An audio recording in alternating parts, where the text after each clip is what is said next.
حضرت سیدنا مالک اشعری رضی اللہ تعالیٰ عنہ بیٹھے تھے، کہتے ہیں میں نے فوراً عرض کی حضور وہ ملیں گے کس کو؟ وہ جو اتنے حسین گھر ہوں گے کہ دیواریں ہی شیشے کی محسوس ہوں گی، اندر باہر سے حسن کے جلوے دکھائی دیں گے، حضور وہ ملیں گے کسے؟ اللہ کے پیارے محبوب علیہ السلام نے فرمایا وہ اس کو ملیں گے جو گفتگو اچھی کرے گا، جو گفتگو اچھی کرے گا، لب و لہجہ اخلاق والا ہو، گفتگو اچھی کرے گا، لوگوں کو کھانا کھلائے گا، اور جب لوگ سو رہے ہوں گے تو وہ اٹھ کے اپنے رب کی عبادت کرے گا۔ اس شخص کو وہ مکانات ملیں گے جن کی دیواریں آئینے کی مانند ہوں گی، جن کا حسن تازہ ہو، جن کو اللہ تبارک و تعالیٰ نے اپنے فضل سے مزین کیا ہوگا، سنوارا ہو۔ ہم اگر تھوڑی سی توجہ کریں نا، کئی دفعہ وقت گزر جاتا ہے، لہجہ نہیں بھولتا، لہجہ یاد رہتا ہے۔ آپ تو 2 منٹ کے لیے غصے میں تھے نا، تو آپ نے کوئی بات کر دی کسی غریب کو، کسی شخص کو، آپ غصے میں تھے، آپ نے کہہ دیا، اس بیچارے نے سن لیا، لیکن وہ باتیں اسے سونے نہیں دیتی، بار بار یاد ہے۔ وہی آپ کے ساتھ تلخ کلام کر دے نا، کبھی تلخ گفتگو کر دے، بندہ جب سامنے آتا ہے وہ باتیں یاد آ جاتی، اور وقت گزر جاتا ہے۔ لڑائیاں ہمیشہ چل نہیں سکتی۔ لڑائی کتنی دیر کی ہوتی ہے؟ 1 دن کی، 2 دن کی۔ قتل بھی ہوں تو اگر قاتل کو پھانسی بھی ہو جائے تو پھانسی کے بعد بالآخر لڑائی تو ختم ہو ہی گئی نا۔ لڑائی ہمیشہ چلتی، تلخی ہمیشہ چل سکتی نہیں۔ تلخی روٹین میں چلنے والا سکہ، کوئی سکے روٹین میں چلتے وقتی ہوتے، یہ جو غصے کا لب و لہجہ ہے، تلخی کا سکہ، یہ بھائی روٹین میں نہیں چلتا، اس نے ایک نہ ایک دن ختم ہو جانا ہے۔ روٹین میں پیار ہی چلتا ہے۔ حضرت جابر ابن عبداللہ کہتے ہیں حضور پہلے دن مدینہ منورہ آئے، میں زیارت کے لیے گیا تو میں نے مسکراتے دیکھا، 10 سال میں دیدار کرتا رہا، اور وصال سے چند دن پہلے بھی میں نے زیارت کی تو مدینے والے محبوب کو مسکراتے ہوئے ہی دیکھا ہے۔ یہ جو آپ کا لب و لہجہ ہے نا، اخلاق والا، حسن والا، مسکرانے والا، یہ لب و لہجہ نا ذرا لمبا چلتا ہے، یہ روٹین ہے، یہ روز چلے گا۔ یہ سکہ وہ ہے جو رائج الوقت رہتا ہے، یہ کبھی بھی ختم ہونے والا یہ خزانہ ہے۔ تو یہ جو آپ کا تلخ لب و لہجہ ہے، یہ روٹین نہیں۔ عارف رومی رحمۃ اللہ علیہ فرماتے ہیں کہ مثال دینے کے لیے یہ بات سمجھاتے ہیں، فرماتے ہیں ایک شخص جنگل میں لکڑیاں کاٹنے جایا کرتا تھا تو شیر سے دوستی ہو گئی، یعنی ڈائریکٹ بادشاہ سے دوستی ہو گئی، اور بادشاہ بھی وہ جو جنگل کا بادشاہ ہے، جنگل کے بادشاہ سے دوستی ہو گئی۔ یا وہ لکڑا رہا، غریب آدمی تھا، لکڑیاں تو کاٹنی ہوتی تھی، تو وہ جنگل کا بادشاہ اعلان کر دیتا جانوروں کو کہ میرا دوست آیا، ایک تو کوئی تنگ نہ کرے، اور دوسرا یہ کہ سب لوگ مل کے اس کے ساتھ تعاون کرے۔ کبھی کوئی جانور لکڑیاں اکٹھی کراتا، کبھی کوئی اپنی پشت پہ گدھا، بیل، گھوڑا، خچر رکھ کے وہ لکڑیاں باہر چھوڑنے آتا۔ اب اس کی بڑی دھوم مچ گئی جنگل کے اندر، لکڑہارا مزدور تھا، وہ بادشاہ سے دوستی کر کے بادشاہ ہی بن گیا۔ گھر آ کے نا بیوی کو اکثر بتاتا کہ میرا ایک دوست ہے، میں جاتا ہوں تو ساری پہلے ہی مخلوق کھڑی ہوتی ہے میرے استقبال کی۔ دوستی جو بڑے سی ہو گئی۔ بنا ہے شاہ کا مصاحب تو پھرے ہے اتراتا، وگرنہ شہر میں غالب کی آبرو کیا ہے۔ ہم نے تو پوچھتا ہی کوئی نہیں، یہ تو بنا ہے شاہ کا مصاحب تو پھرے ہے اتراتا، وگرنہ شہر میں غالب کی آبرو کیا ہے۔ تو وہ لوگوں کو بتاتا، بیوی کو بھی بتاتا، دوست ہے، تو بیوی کہنے لگی اتنی تو تعریفیں کرتا، یہ نہیں بتایا کہ وہ جنگل کا شیر ہے، بندیرا دوست بتا دیا۔ بیوی کہنے لگ گئی کہ تو اتنا جو اس کا ذکر کرتا ہے تو کسی دن بلا کسی دن تاکہ اس کی دعوت کریں۔ اب اس نے پھر نہ اس کو پردے میں رکھا، کیا کہتے ہیں آج کل سرپرائز دینا ہے، اگر سرپرائز دینا ہے پردے میں رکھا کہ وہ شیر ہے، تو وہ بلا لیا گھر۔ اب اس کے لیے کچا گوشت، ظاہر ہے شیر نے کچا گوشت دکھانا تھا۔ وہ کہنے لگی پکانا کس طرح کا ہے؟ وہ کہنے لگا جب وہ آئے گا پھر بتاؤں گا۔ اب وہ کچا گوشت 2-3 بکرے ذبح کر کے ڈال دیے، وہ آ گیا شیر۔ عارف رومی کہتے جب وہ آیا نا تو اس کی بیوی نے دیکھا، اس نے ایک سخت جملہ کہہ دیا، کہنے لگی اوہو میں سمجھی تھی پتہ نہیں کون ہے، اس طرح کے درندے تیرے یار ہیں، کتے بلے دوست بنائے ہوئے، یہ کیا بات ہوئی؟ خیر وہ شیر نے سن لی، گوشت کھایا، وہ چلا گیا۔ اگلے دن لکڑہارا لکڑیاں کاٹنے گیا تو شیر نے ملاقات کرتے ہی لکڑہارے سے کہا کہ یہ نا کلاڑی اٹھا اور میری پشت پہ نا ایک زخم کر دے۔ اس نے کہا نہیں میں یہ کام نہیں کرتا، تو میرا دوست ہے۔ اس نے کہا سن بھائی، میں نے پیار سے کہا تو مان جا، ورنہ میں ہوں شیر، میں نے تو اس سے منوائی لینا، میں کوئی تکلیف دوں گا مناسب نہیں، تو کر۔ اس نے کلاڑی اٹھائی اور اس کی پشت پہ ایک زور سے زخم لگا دیا، خون بہنے لگا۔ اس نے کہا تو نے آج کے بعد آنا ہے، لکڑیاں کاٹنی ہے، تجھے کوئی کچھ نہیں کہے گا، بس یہ ایک حکمت تھی جو میں نے کیا ہے۔ قصہ مختصر، وہ آتا رہا، لکڑیاں ملتی رہیں، خدمت بھی ہوتی رہی، 6-8 ماہ گزر گئے۔ ایک دن شیر اس سے کہنے لگا یہ میرے ذرا بال اٹھا کے دیکھ، وہ جو تو نے زخم لگایا تھا وہ کہاں پہ ہے؟ اس نے وہ بال اٹھا کے دیکھا تو زخم ملا ہی نہیں، کئی جگہ پہ ٹٹولا کا یار یہاں تھا یہاں تھا یہاں تھا۔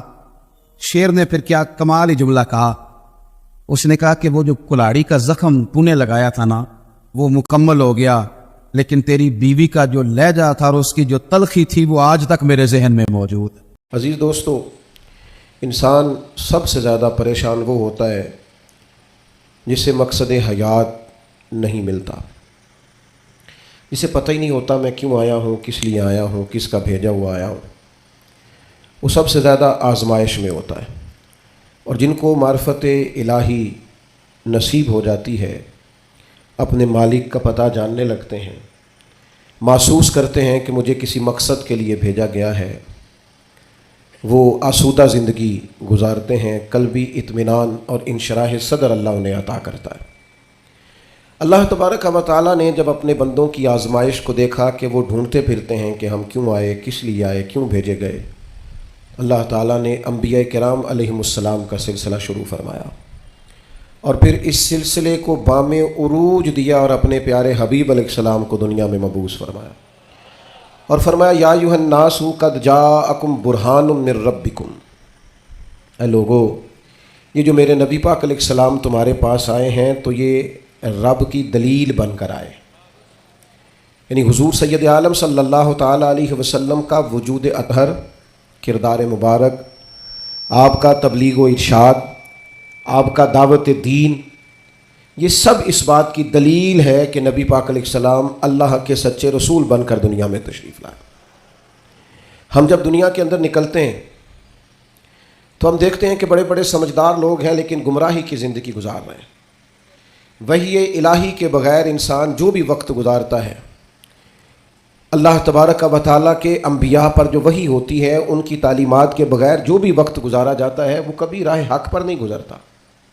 اللہ نے احسان فرمایا اور فرمایا میں نے اپنی دلیل بھیجی ہے تمہیں اپنے محبوب عطا فرمائے۔ نبی پاک علیہ السلام کا ظاہری وجود بھی سارا اس بات کی دلیل ہے کہ حضور اللہ کے رسول ہے۔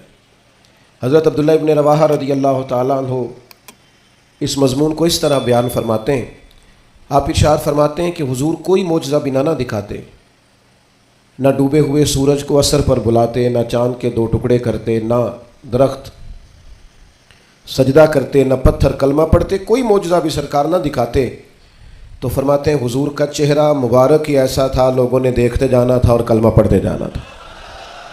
اللہ تعالیٰ نے حضور کے وجود نور کو اس طرح کا بنایا۔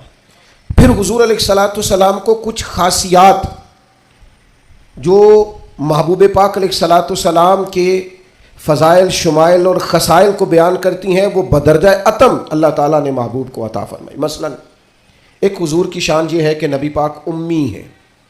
امی کا معنی یہ ہے کہ حضور نے دنیا میں کسی استاد سے آ کے پڑھا نہیں، حضور سید عالم علیہ السلام کسی مکتب میں نہیں گئے۔ آپ کبھی ان لوگوں سے ملاقات کریں جو دنیا میں جنہوں نے پڑھا لکھا نہیں، وہ بڑے سیانے بھی ہوں نا کبھی اور بڑے معاملہ فہم بھی ہوں، تو پھر بھی اپنے جملوں اور اپنے لفظوں پر اس طرح کنٹرول نہیں کر پاتے جو ایک پڑھا لکھا آدمی کر سکتا ہے۔ نبی پاک علیہ السلام امی ہیں، سرکار نے دنیا کے کسی استاد سے نہیں پڑھا، لیکن یہ دلیل ہے نا میرے نبی کے سچا رسول ہونے کی کہ حضور نے علم و حکمت کے وہ موتی عطا فرمائے ہیں کہ دنیا حیران رہ گئی۔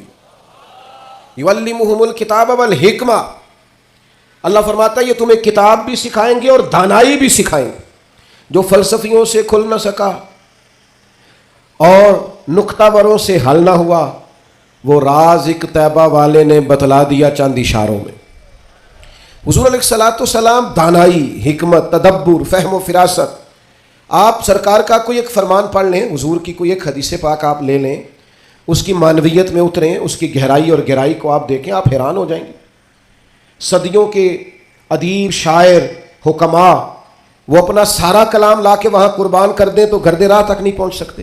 جو تدبر اللہ تعالیٰ نے نبی پاک علیہ السلام کو عطا فرمایا، آپ غور کریں، حضور مدینہ طیبہ تشریف لائے۔ اب پیار کرنے والا ہر آدمی ہی قابل اکرام ہوتا ہے، محبتوں کا خراج ہمیشہ انسان کو قرضدار رکھتا ہے۔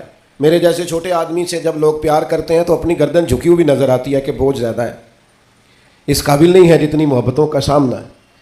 تو اب سب محبت کرنے والوں کی دل جوئی کرنا، ان کے معیار پر پورا اترنا، ان کے معاملات کو دیکھنا، یہ آسان کام نہیں ہوتا. کسی درویش نے کہا تھا میں دوست تھوڑے بناتا ہوں، اس لیے کہ دوست زیادہ ہوں تو حقوق بھی زیادہ ہوتے ہیں، تو میں اتنی وسعت نہیں رکھتا کہ میں سب کے حق ادا کر سکوں.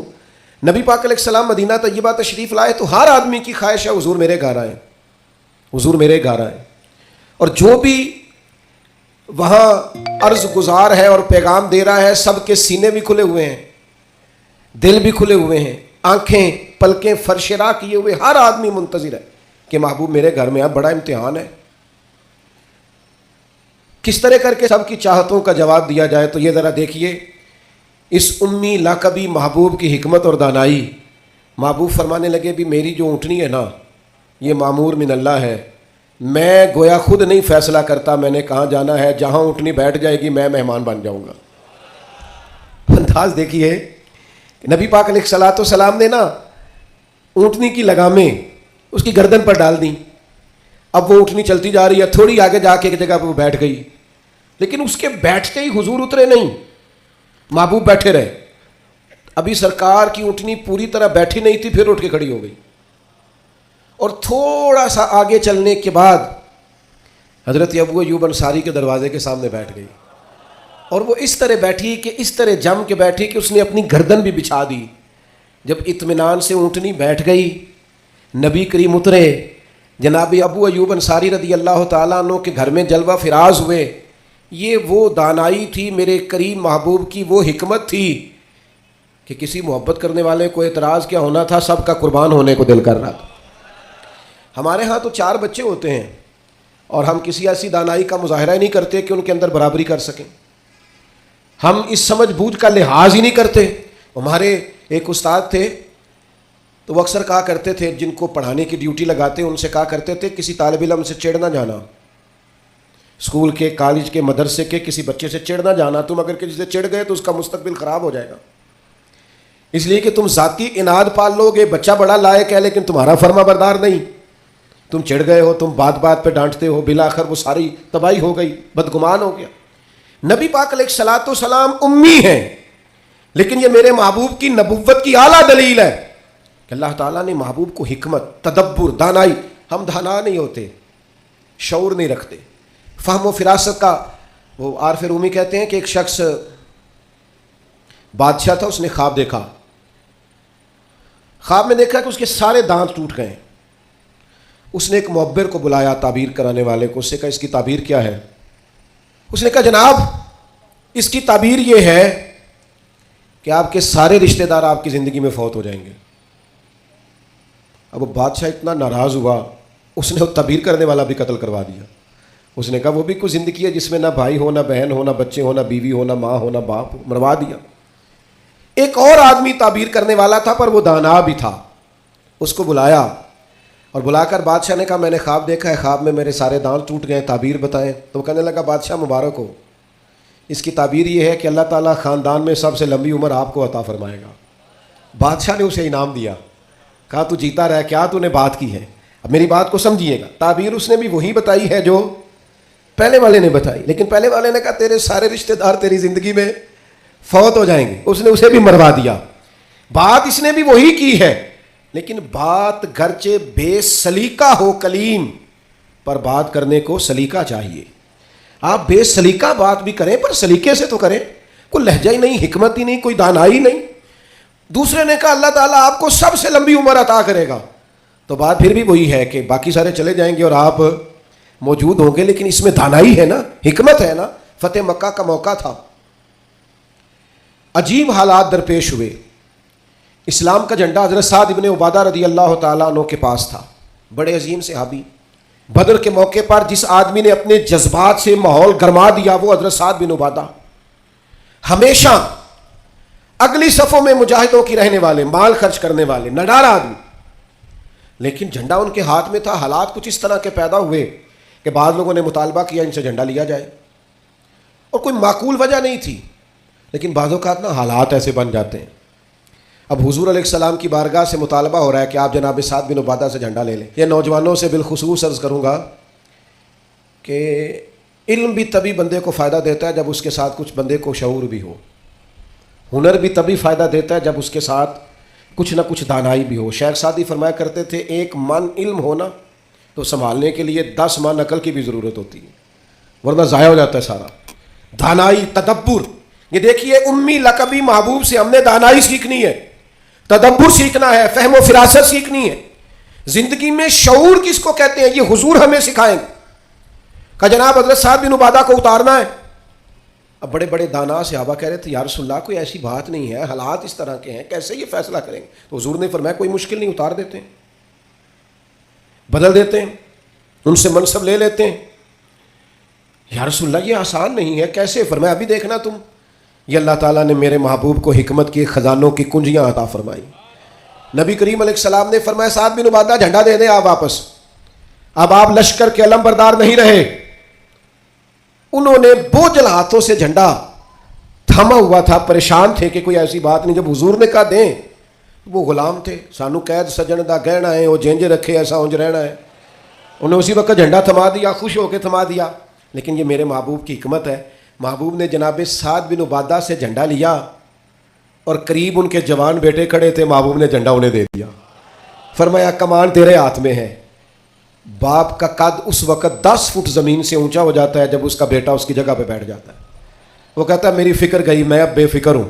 جب انہی کے بیٹے کو وہ منصب ملا تو اب حضرت سعد بن عبادہ کے چہرے کی کیفیت یہ تھی کہ وہ گویا اپنی آنکھوں اور اپنے چہرے سے بتا رہے تھے میں تو خود جھنڈا پکڑ کے اتنا راضی نہیں تھا جتنا اپنے بیٹے کے ہاتھ میں دیکھ کے راضی ہوں. یہ آپ تدبر سیکھیں. میں اپنے نوجوانوں کو دیکھتا ہوں جذباتی مزاج, بھاگتے دوڑتے, بے چین, پریشان, الجھے ہوئے. ابھی میں ملک سے باہر تھا, میرے ساتھ اکثر ایسے ہوتا ہے. بیرون ملک جو لوگ ہوتے ہیں نا وہ زیادہ پریشان ہوتے ہیں پاکستان کے حالات کو لے کر, وہ زیادہ خبریں دیکھتے ہیں. تو ایک صاحب مجھ سے کہنے لگے پاکستان کے حالات, میں نے کہا بالکل ٹھیک ہے, یہ اتار چڑھاؤ ہے, زندگی کے ساتھ چلتا ہے. بے چینی نہیں, بے قراری نہیں, الجھاؤ نہیں, ہر وقت کا اضطراب نہیں. دانائی, تدبر, حکمت, معاملہ فہمی, یہ ہمیں ہمارے رسول پاک نے عطا فرمائی. آپ اپنی زندگی کو سلیقے سے گزاریں, قیمتی بنائیں. آپ اپنے وجود سے بڑا کام لے سکتے ہیں, لیکن کیا ہے, دانائی نہیں ہے. جذباتی مزاج اور جذباتی پن ہماری طبیعتوں کا حصہ ہے. جذباتی فیصلے, جذباتی باتیں. ہمارے دیہاتوں میں چودھری فیصلہ کس کے حق میں کرتے ہیں, جو پہلے آ جائے, وہ سچا ہے یا جھوٹا ہے, پہلے گیا ہے, بس انہیں مینوں پہلے آخیا تسی تے آئے ہی نہیں, اسی بات میں فیصلہ دے دیا. دانائی, تدبر, یہ رسول اللہ صلی اللہ علیہ وسلم نے ہمیں سکھایا. امی لقبی ہیں حضور.